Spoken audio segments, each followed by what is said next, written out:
ایک رائٹر ہیں قدیم زمانے کے، حضرت امام احمد بن حنبل رحمۃ اللہ علیہ کے زمانے کے، ابو عوانہ یشکری، انہوں نے ایک کتاب لکھی تھی جس کتاب میں انہوں نے صحابہ کرام کی کمزوریوں کو بیان کیا تھا۔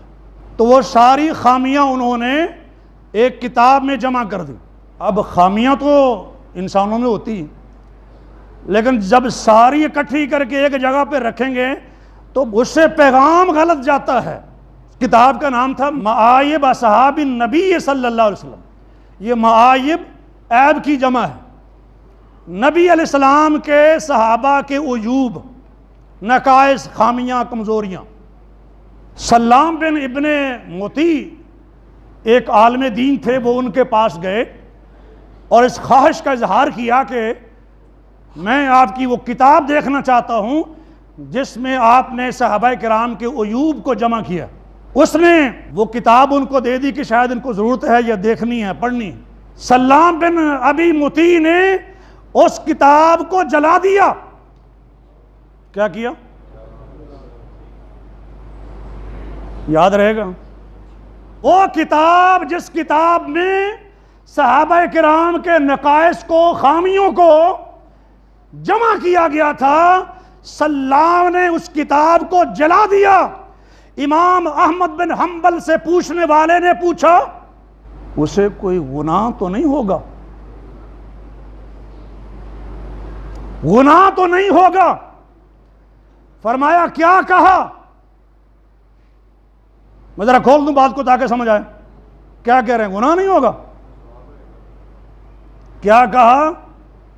اس پر کوئی گناہ نہیں ہوگا۔ ابن حنبل رحمہ اللہ فرماتے ہیں گناہ کی کیا بات کرتے ہو؟ مجھے امید ہے کہ اللہ تعالیٰ ان کے اس کام پر، ان کے اس فعل پر اجر عطا فرمائیں گے۔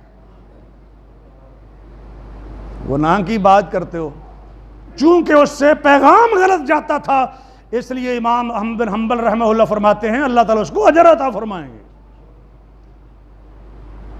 فضائل صحابہ امام کی بھی کتاب ہے اپنی، مسند احمد جس کی فقہی ترتیب آئی ہے اس کے اندر بھی فضائل صحابہ کا تفصیلی بیان ہے۔ دین کے جو اولین راوی ہیں ان کا دفاع نہیں کریں گے تو دین کا دفاع ہو ہی نہیں سکتا۔ جس نے دین پر حملہ کرنا ہو نبی علیہ السلام کے صحابہ پر حملہ شروع کر دے، آسان کام۔ یہی طریقہ ہے لوگوں نے اپنایا ہوا۔ دنیا میں کوئی امت ایسی نہیں ہے جو اپنے نبی کے حواریوں، ساتھیوں، شاگردوں کو برا کہتی ہو۔ عیسائی کہتے ہیں کہ بہترین لوگ عیسائیوں میں وہ تھے جو عیسیٰ علیہ السلام کے زمانے میں تھے، ان کے حواری تھے، شاگرد تھے۔ یہودی کہتے ہیں بہترین لوگ شریعت موسوی کے وہ ہیں جو موسیٰ علیہ السلام کے شاگرد تھے، ان کے زمانے کے تھے۔ مسلمان کیا کہتے ہیں؟ مومن کیا کہتے ہیں؟ مسلمانوں کو بھی یہی کہنا چاہیے۔